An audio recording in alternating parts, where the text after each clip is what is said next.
అర్ధరాత్రి వేళ సర్కార్ ఎక్స్ప్రెస్ రైల్లో దొంగలు బీభత్సం సృష్టించారు. వారిని పట్టుకునేందుకు రైల్వే పోలీసులు ఏకంగా 9 రౌండ్లు కాల్పులు జరపడం తీవ్ర కలకలం రేపింది.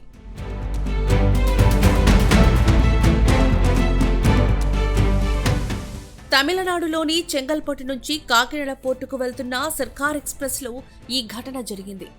ఆదివారం అర్ధరాత్రి దాటాక 1:15 సమయంలో బాపట్ల శివార్లోని నల్లమడవాగు రైల్వే వంతెన సమీపంలో రైలు ప్రయాణిస్తూ ఉండగా దొంగలు రెచ్చిపోయారు. S3, S6 బోగిల్లో గాఢ నిద్రలో ఉన్న 2 మహిళల మెడల్లో నుంచి 7 సవర్ల బంగారు ఆభరణాలను దుండగులు కొట్టేశారు. బాధితులు కేకలు వేసి వెంటనే చైన్ లాగడంతో రైల్ అక్కడే నిలిచిపోయింది.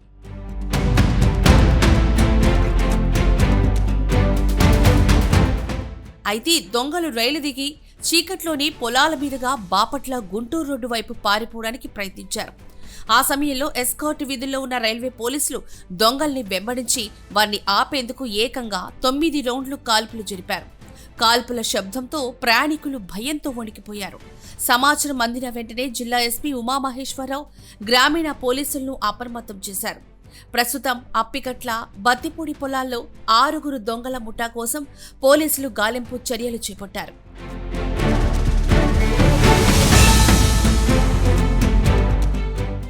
నిజానికి బాపట్ల పరిసర ప్రాంతాల్లో ఇలాంటి ఘటనలు జరగడం ఇది మొదటిసారేం కాదు.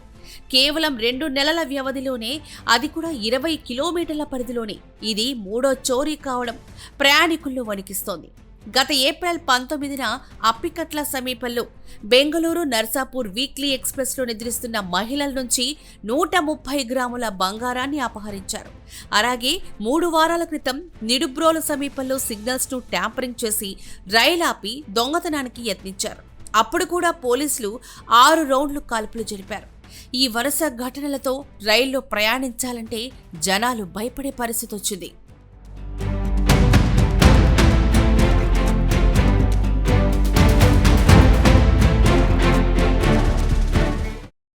అందరికీ నమస్కారం. ఈరోజు తెల్లవారుజామున అంటే మిడ్ నైట్ సుమారు 1 గంట ప్రాంతంలో సర్కార్ ఎక్స్ప్రెస్ వస్తుండగా అప్పికట్లకి అంటే టువర్డ్స్ బాపట్ల వైపు గుర్తు తెలియనటువంటి దుండగులు ఫస్ట్ జనరల్ కోచ్లో ఏసీపీ అలారం చైన్ పుల్లింగ్ చేయడం జరిగింది. దాని తర్వాత S3లో, S6లో 2 నిద్రపోతున్నటువంటి ప్యాసింజర్స్ మెల్ల నుంచి స్నాచ్ చేయడం జరిగింది. గోల్డ్ చైన్లు స్నాచింగ్ చేయడం జరిగింది. ఇంతలోకే మా యొక్క జిఆర్పి నుండి ఎస్కాట్లో ఉన్నటువంటి కానిస్టేబుల్ అక్కడ జరుగుతున్నటువంటి యొక్క సౌండ్స్కి తను ఇమీడియట్గా టార్చ్ లైట్ అదేవిధంగా విజిల్స్ చేసుకుంటూ S3 కోచ్కి వెళ్ళడం జరిగింది. అక్కడ దొంగలు ఎవరైతే దొంగతనానికి ఈ యొక్క నేరానికి ఈ యొక్క పాల్పడినారో వారికి వారించడం జరిగింది. వారు దొంగలు ఇమీడియట్గా పోలీస్ మీద, అదేవిధంగా పోలీస్కి సహకారంగా వచ్చినటువంటి పబ్లిక్ మీద, ట్రైన్ మీద స్టోన్ పెల్టింగ్ చేసుకుంటూ పారిపోయే క్రమంలో ఈ విషయాన్ని తెలుసుకొని మనం సుమారు ఏప్రిల్ నుండి ఆర్పిఎఫ్ అండ్ జిఆర్పి జాయింట్గా ఈ అప్పికట్ల దగ్గర మనం food patrolling weapon parties post చేయడం జరుగుతుంది ప్రతిరోజు. ఇమీడియట్గా వారు ఇక్కడ నుంచి 1 కిలోమీటర్ దూరంలో ఉంటారు. ఇమీడియట్గా వాళ్ళు అటెండ్ అయిపోయి ఎవరైతే పారిపోతున్నారో దుండగులపై కాల్పులు జరపడం జరిగింది. SLR వెపన్తో 9 రౌండ్స్ కాల్పులు జరపడం జరిగింది. అయితే ఇప్పటివరకు మనకి ఒక ఇంజుర్డ్ కానీ ఎవరైనా గాయపడినట్టు కానీ మనకి సమాచారం లేదు. గాలింపు చర్యల ద్వారా లోకల్ పోలీస్ మరియు ఆర్పిఎఫ్, జిఆర్పి కలిపి ఈ యొక్క నేరస్థలానికి చుట్టూ ఉన్నటువంటి తోటల్లో మరి పొలాల్లో ముద్దాయిలు పారిపోయిన ఏరియాల్లో గాలింపు చర్యలు జరుగుతూ ఉన్నాయి. సుమారు 5 టీంలు, పోలీస్ టీంలు గాలింపు చర్యల్లో పాల్గొని చేస్తూ ఉన్నారు. త్వరలో దుండగులను పట్టుకుంటాం. ఎవరైతే ఇలాంటి నేరాలకు పాల్పడుతున్నారో వారందరికీ కూడా హెచ్చరిక చేస్తున్నాం. పోలీసు కాల్పులు జరిపేదానికి కూడా సిద్ధంగా ఉంది. అలాంటి చర్యలు చేపట్టే వారిపై ఇప్పటికే మేము గతంలో కూడా కాల్పులు జరపడం జరిగింది. ఈరోజు కూడా దుండగులు త్రుటిలో తప్పించుకున్నారు. తప్పకుండా త్వరలో దుండగులను పట్టుకొని కోర్టులో నిలబెట్టి వారికి శిక్ష పడే విధంగా చేస్తాం.